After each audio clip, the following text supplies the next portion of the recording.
Hello friends, അപ്പോൾ അന്ന് നമ്മൾ പോവാമെന്ന് പറഞ്ഞ പൊന്നാനി ബീച്ചിലോട്ടാണ് ഇന്ന് നമ്മൾ പോണത് കർമ്മ റോഡിലൂടെ തന്നെയാണ്. കർമ്മയും കാണാം, അതുപോലെ ബീച്ചിലും പോവാം.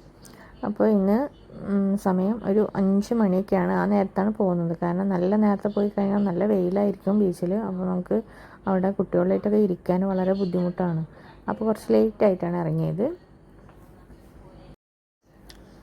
യാത്രയ്ക്ക് ഏറ്റവും ഇഷ്ടപ്പെടുന്ന രണ്ടാളുകളാണ് ഇവർ രണ്ടുപേരും. പുറത്ത് പോകാനൊക്കെ വളരെ ഇഷ്ടമാണ്. അപ്പോൾ രണ്ടാളും പുറത്തുള്ള കാഴ്ചകളൊക്കെ കണ്ടിട്ട് നല്ല ഹാപ്പി ആയിട്ട് ഇരിക്കുകയാണ്. നിങ്ങൾക്കറിയോ പൊന്നാനി എന്നുള്ള സ്ഥലത്തിന് എങ്ങനെയാണ് ആ പേര് കിട്ടിയതെന്നുള്ളത്? നിങ്ങൾക്കറിയുമെന്ന് എനിക്കറിയില്ല, പക്ഷേ എനിക്കറിയാവുന്ന കുറച്ച് കാര്യങ്ങൾ നിങ്ങളുടെ അടുത്ത് പറയാം. പൊന്നാനി എന്നുള്ള പേര് കിട്ടിയ കഥ. അപ്പോൾ ആദ്യത്തെ കഥ ഞാൻ കേട്ടിട്ടുള്ളത് 2-3 കഥകളുണ്ട് പൊന്നാനീനെ പറ്റിയിട്ട് ഞാൻ കേട്ടിട്ടുള്ളത്. അതിൽ ആദ്യം കേട്ടിട്ടുള്ളത് പൊന്നൻ എന്ന് പറയുന്ന ഒരു രാജാവാണത്രേ പൊന്നാനി മുന്നേ കാലത്ത് ഭരിച്ചിരുന്നത്. ആ രാജാവിൻ്റെ പേരിൽ നിന്നാണ് പൊന്നാനി എന്നുള്ള പേരുണ്ടായതെന്ന് പറയുന്നുണ്ട്. ഇങ്ങനെ ഒരു കഥ നിങ്ങൾ മുന്നേ കേട്ടിട്ടുണ്ടോ? അതുപോലെ തന്നെ പൊന്നാനി പണ്ട് കാലത്ത് തുറമുഖ നഗരമായിരുന്നല്ലോ. അതായത് കച്ചവടങ്ങളുടെ പ്രധാന നഗരം. അതുകൊണ്ട് തന്നെ പ്രശസ്തമാണ് പൊന്നാനി തുറമുഖം. പിന്നെ കേട്ടിട്ടുള്ളൊരു കഥ എന്ന് പറയുന്നത് പൊൻവാണി എന്ന് പറയുന്ന ഒരു പുഴ അതിലൂടെ ഒഴുകിയിരുന്നു. അതിൽ നിന്നാണ് പൊന്നാനി എന്നുള്ള പേര് വന്നത് എന്നുള്ളതും പറയപ്പെടുന്നുണ്ട്. ഈ പേരിനും ഈ കഥയ്ക്കും സാമ്യമുള്ളത് കാരണം തന്നെ ഇതും ചിലപ്പോൾ ഒരു സത്യമായിരിക്കാം. പിന്നെ പറയുന്ന കഥ എന്ന് പറയുന്നത് കച്ചവടങ്ങൾക്കായിട്ട് പണ്ട് കാലത്ത് കുറേ പൊൻനാണ്യങ്ങൾ അവിടെ വന്നിരുന്നു.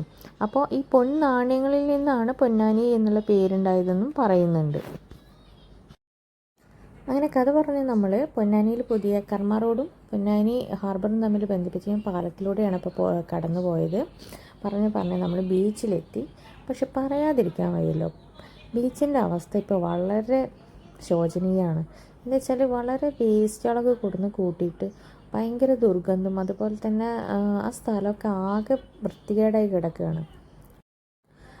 എല്ലാവരും തന്നെ അവിടെ നമ്മളൊരു സ്ഥലത്ത് എൻജോയ് ചെയ്യാൻ പോയി കഴിഞ്ഞാൽ നമ്മുടെ ആ ഒരു എൻജോയ്മെൻറ്റ് കഴിഞ്ഞാൽ ആ സ്ഥലത്തെ മാക്സിമം വൃത്തികേടാക്കിയിട്ടാണ് പോരുക. ആ ഒരു അവസ്ഥ നമുക്ക് ശരിക്കും അവിടെ ബീച്ചിൽ ചെന്ന് കഴിഞ്ഞാൽ കാണാം കേട്ടോ. കാരണം വളരെ വേസ്റ്റും അതുപോലെ എന്താ പറയുക എല്ലാം കച്ചറകൾ കൊണ്ട് നിറഞ്ഞിരിക്കുകയാണെന്ന് തന്നെ പറയാം. അതുകൊണ്ട് തന്നെ പ്രകൃതി ദുരന്തങ്ങൾ വരുമ്പോൾ നമുക്കൊന്നും പറയാൻ പറ്റില്ല. കാരണം നമ്മൾ എന്താണോ പ്രകൃതിനെ ചെയ്യുന്നത് അതാണ് നമുക്ക് തിരിച്ച് കിട്ടുന്നത്. ഓക്കെ, അപ്പോൾ നമ്മളെല്ലാവരും ശ്രദ്ധിക്കുക. നമ്മൾ ഇങ്ങനെയുള്ള സ്ഥലങ്ങളിലൊക്കെ പോകുമ്പോൾ മാക്സിമം നമ്മളുടെ പ്രകൃതിനെ നമ്മൾ ചൂഷണം ചെയ്യാതിരിക്കുക, അതുപോലെ തന്നെ വൃത്തികേടാക്കാതിരിക്കാൻ നമ്മൾ ശ്രമിക്കുക. ഓക്കെ, അപ്പോൾ കഥയൊക്കെ പറഞ്ഞ് നമ്മളിപ്പോൾ കാര്യമായൊരു വിഷയത്തിലോട്ട് കടന്നല്ലേ. ഓക്കെ, കുട്ടികൾ കളിക്കാനൊക്കെ തുടങ്ങി. നല്ല ഇഷ്ടമായി മോന് കേട്ടോ. എന്താ പറയുക, വെള്ളത്തിലിറങ്ങി കളിക്കാനും അതുപോലെ ആ മണലിലിങ്ങനെ കാല് അങ്ങനെ വാരി കളിക്കാനൊക്കെ വളരെയധികം ഇഷ്ടപ്പെട്ടു.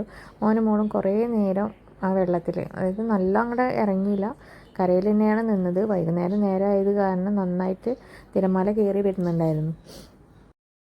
പിന്നെ നമ്മൾ പൊന്നാനി എന്നുള്ള പേരിനെ പറ്റി പറഞ്ഞപ്പോൾ വേറൊരു കാര്യം കൂടി ഓർമ്മ വന്നു. വേറൊരു കഥ കൂടി പൊന്നാനിക്കുണ്ട് അത്ര. അതായത് പണ്ട് രാജാക്കന്മാർ അമ്പലങ്ങളിലേക്ക്, അതായത് ക്ഷേത്രങ്ങൾക്ക് പൊന്നാനകളെ സമർപ്പിച്ചിരുന്നു. ആ പൊന്നാനകളിൽ നിന്നാണ് പൊന്നാനി എന്നുള്ള പേര് വന്നതെന്നും കൂടി പറയപ്പെടുന്നുണ്ട്.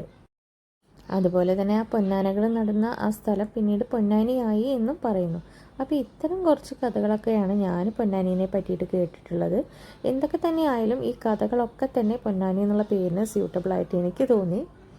അപ്പോൾ നിങ്ങളിതിൽ കേട്ടിട്ടുള്ള കഥകൾ കമൻറ്റ് ചെയ്യൂ കേട്ടോ. പിന്നെ നിങ്ങളുടെ നാടിനും ഇതുപോലെ ഓരോ കഥകൾ അന്വേഷിച്ച് ചെന്നാലുണ്ടായിരിക്കും. ഞാൻ വളരെ ക്യൂരിയസ് ആണ് ഇത്തരമുള്ള കഥകൾ അറിയാനും കേൾക്കാനും ഒക്കെ. കാരണം ഓരോ നാടിൻ്റെ പേരിന് പിന്നിലും എന്തെങ്കിലും ഒരു സ്റ്റോറീസ് ഉണ്ടായിരിക്കും എന്നാണ് ഞാൻ ബിലീവ് ചെയ്യുന്നത്. പിന്നെ ഇത് മാത്രമല്ല കേട്ടോ പൊന്നാനി, നമ്മുടെ പുരാതന ഗ്രന്ഥമായിട്ടുള്ള ഗ്രീക്ക് ഗ്രന്ഥമായിട്ടുള്ള Periplus of the Erythraean sea എന്ന് പറയുന്ന പുസ്തകത്തിൽ തിൻഡീസ് എന്ന് പറയുന്ന ഒരു നഗരത്തെ പറ്റി പറയുന്നുണ്ട്.